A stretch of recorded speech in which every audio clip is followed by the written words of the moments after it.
दोस्तों, दिल्ली और पटना की लड़ाई ने पूरे देश की राजनीति में भूचाल ला दिया है, क्योंकि कोई भी समझौता अब नीतीश कुमार और अमित शाह को एक टेबल पर बिठा नहीं सकता, क्योंकि अब नीतीश कुमार और बीजेपी में कोई समझौता पॉसिबल ही नहीं है। और यह खबर सामने आ रही है कि नीतीश कुमार के 2 सांसद और 2 विधायक, 2 सांसद दिल्ली में और 2 विधायक जो है पटना में अमित शाह के गोद में जाकर के बैठ गए, पूरी तरह से बिक गए हैं। नीतीश के खिलाफ बीजेपी को समर्थन दे रहे हैं, यहां तक कि नीतीश और तेजस्वी के जो मुस्लिम वोट बैंक है उसे साधने के लिए बीजेपी ने आरिफ मोहम्मद खान को बिहार के राज्यपाल तक बना दिया, ताकि बीजेपी अकेले के दम पर बिहार में सरकार बना सके।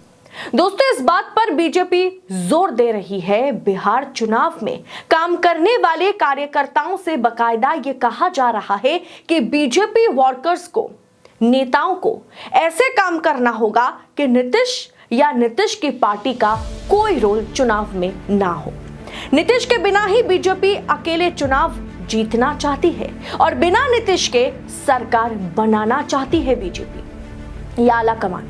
नीतीश की पार्टी को जितनी कम सीटें आएगी उतना ही कमजोर सीएम बनेंगे नीतीश कुमार।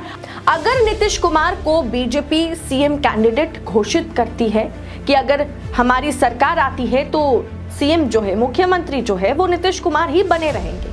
अगर बीजेपी ये ऐलान करती है तो भी बीजेपी चाहेगी कि नीतीश कुमार की पार्टी जेडीयू को कम से कम सीटें आए, ताकि नीतीश कुमार बस कठपुतली की तरह बीजेपी के इशारे पर नाचते रहे। दरअसल ये खबर भी सामने निकल के आई है।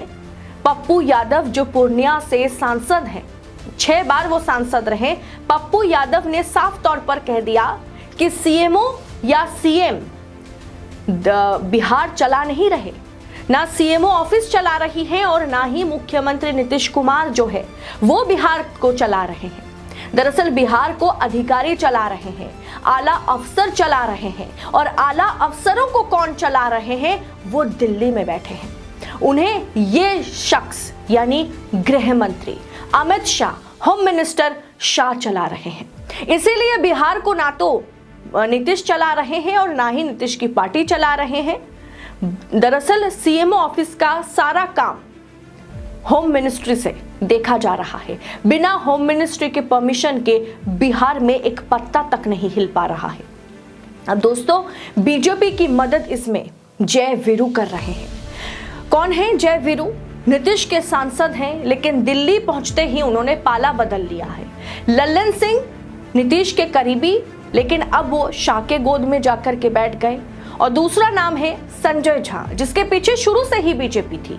और संजय झा ही वो नेता हैं जिन्होंने इंडिया से नीतीश को एनडीए में शामिल कराया था। और अब धीरे धीरे नीतीश को पूरी तरीके से खत्म करने के लिए, निपटाने के लिए लल्लन सिंह और संजय झा का बीजेपी इस्तेमाल कर रही है। अब ये दोनों सांसद और पटना पर मौजूद 2 विधायक नीतीश कुमार को दागा दे रहे हैं, और इसके बारे में नीतीश कुमार को मालूम है। दोस्तों, कल नीतीश कुमार दिल्ली से पटना लौट गए। दरअसल यहां पर नीतीश कुमार के साथ दिल्ली में जो बेइज्जती उनकी हुई है, उसके बाद नीतीश कुमार अगर सबक नहीं लेते तो उन्हें पॉलिटिक्स छोड़ देनी चाहिए। नीतीश कुमार के दिल्ली दौरे के दूसरे दिन ही नीतीश कुमार की मुलाकात प्रधानमंत्री से होनी थी।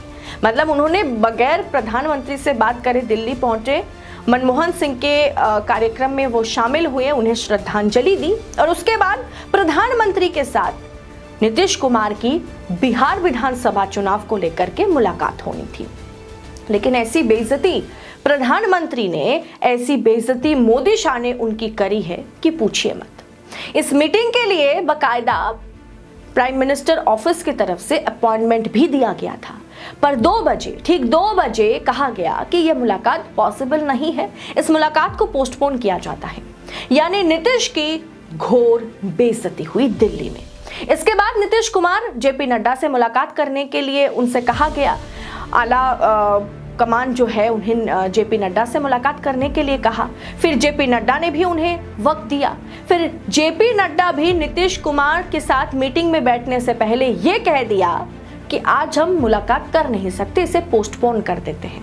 पहले पीएमओ ऑफिस से उन्हें घुमाया गया, फिर जेपी नड्डा ने उन्हें घुमा दिया। इसके बाद नीतीश कुमार के पास कोई चारा नहीं बचा, वो पटना वापस चले गए। और ना ही नीतीश कुमार जो है वो खुद मोदी शाह से या आप कह सकते हैं कि जेपी नड्डा से वो दिल खुश करके मिलना चाहते थे। दरअसल नाराजगी और बिहार विधानसभा को लेकर के जो उठक पटक जारी है उसी से रिलेटेड चेतावनी खुद नीतीश कुमार भी बीजेपी आला कमान को देना चाहते थे। जो बीजेपी आला कमान कर रहे हैं उससे नीतीश कुमार नाखुश है, लेकिन आला कमान उनसे मिलने को ही मना कर दिया, जिसके बाद यह कहा गया कि बीपीएससी प्रोटेस्ट की वजह से नीतीश कुमार को जल्दी जाना पड़ा। बीजेपी और जेडीयू के बीच चल रही ये जो खींचतान है ना, खींचातानी जो है, उससे लग रहा है कि नीतीश कुमार और बीजेपी आला कमान के बीच बढ़िया खिचड़ी पक रही है। और इसे लेकर के बिहार विधानसभा चुनाव एकदम पूरी तरीके से गर्मा गया है। इस बार बिहार विधानसभा का चुनाव भयंकर दिलचस्प होने वाला है। जेडीयू ने अखबारों में एक पोस्टर लगाया जिसमें कहा गया कि नीतीश कुमार ने अपने रोजगार के वादे पूरे कर दिए। इसमें से बीजेपी और एनडीए का नाम पूरी तरीके से गायब कर दिया गया, पूरा क्रेडिट सिर्फ नीतीश कुमार को दिया गया। खबर यह भी है कि बीपीएससी स्टूडेंट के लिए कल जो पुलिस ने लाठीचार्ज करी, वो लाठीचार्ज करने के लिए नीतीश कुमार ने हामी नहीं भरी थी। ये जो आला अफसर हैं उन्होंने खुद ये डिसीजन लिया, ये कोई सीएम से इंस्ट्रक्शन नहीं आया था या सीएम ने कोई परमिशन नहीं दी थी कि उन पर लाठीचार्ज किया जाए।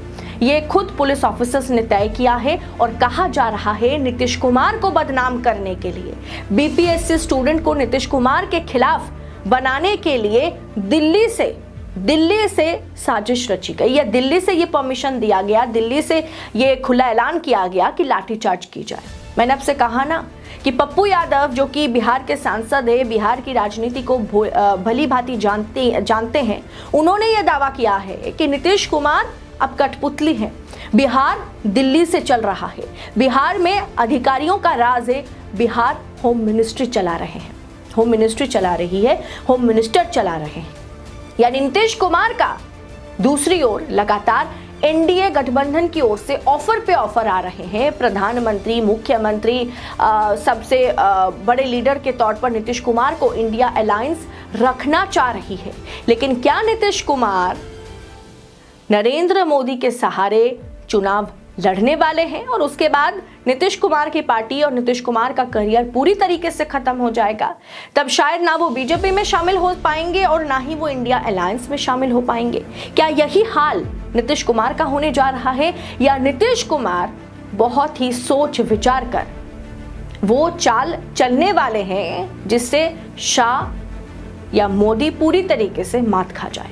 इस पूरे विषय को आप किस अंदाज में देख रहे हैं? आप अपनी राय कमेंट कर हमारे साथ शेयर जरूर कीजिएगा। बाकी ऐसी तमाम खबरों को देश नीति आप तक पहुंचा सके इसके लिए चैनल को सब्सक्राइब करें। बहुत बहुत शुक्रिया आपका। जय हिंद, जय भारत।